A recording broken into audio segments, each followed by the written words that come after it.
అన్న తెత్తును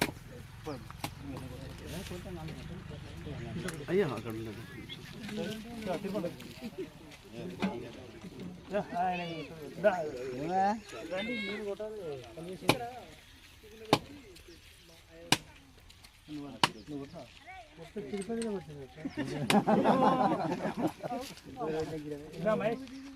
దగ్గరలో కాలభైరవుడు ఉండటం అనేది చాలా విశేషం.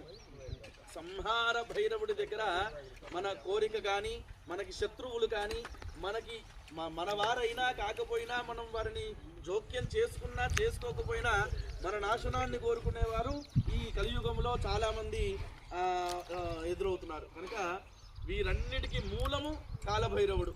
కాలభైరవుడు అనగానే మనకు వినపడేది ఏమిటి? కాలాన్ని నియంత్రించేవాడు. మనకి ఎటువంటి కార్యాన్నైనా, ఎటువంటి ఇబ్బందినైనా మనకి తెలియకుండానే మన ఇబ్బంది నుంచి, ఆ కాలము నుంచి మనని తప్పించి మనని ఒక స్థాయిలో నించబెట్టేవారు కాలభైరవుడు అన్నమాట. ఈ స్వామిని కనుక మనం దర్శనం చేసుకుంటే ఎవరైతే మన మీద చెడు ప్రయోగాలు చేసి ఉన్నారో, ఎటువంటి ఇబ్బందులు చేసి ఉన్నారో, దృష్టి దోషాలు ఉన్నాయో, ఇక్కడ గుమ్మడికాయ పూజ చేసుకొని వెళ్ళి ఇంటికి కట్టడము, ఇవన్నీ చాలా వైభవకరమైనటువంటి విషయాలన్నమాట. కాలభైరవ స్వామి ఎంతో కాలంగా ఇక్కడ పూజలు అందుకుంటున్నప్పటికీ మన ఎల్లయ్య గారు ఎప్పుడైతే ఈ భూమి తీసుకున్నారో వారు కూడా నిత్యము పూజా కార్యక్రమాలు చేస్తూ వస్తూ ఉన్నారు.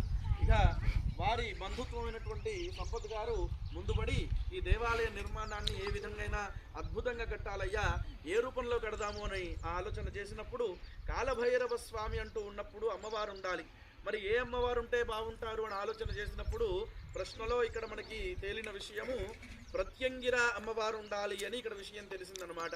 అలా ప్రత్యంగిర అమ్మవారిని ఏర్పాటు చేస్తున్నాము. కాలభైరవ స్వామిని దర్శనం చేసుకోవటం వల్ల శనేశ్వరుడి దోషము తీరుతుంది. అందు కారణంగా ఇక్కడ 18 అడుగుల శనేశ్వరుడి విగ్రహం కూడా వస్తుంది. స్వామివారికి నిత్య పూజా కార్యక్రమాలు ఏర్పాటు కోసం చక్కగా నవగ్రహాలు, అలాగే శనేశ్వరుడు 18 అడుగులతో ఇక్కడ ఏర్పాటు అవుతారనమాట.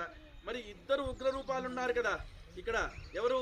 కాలభైరవుడు ఉగ్రరూపము, ప్రత్యంగిర అమ్మవారు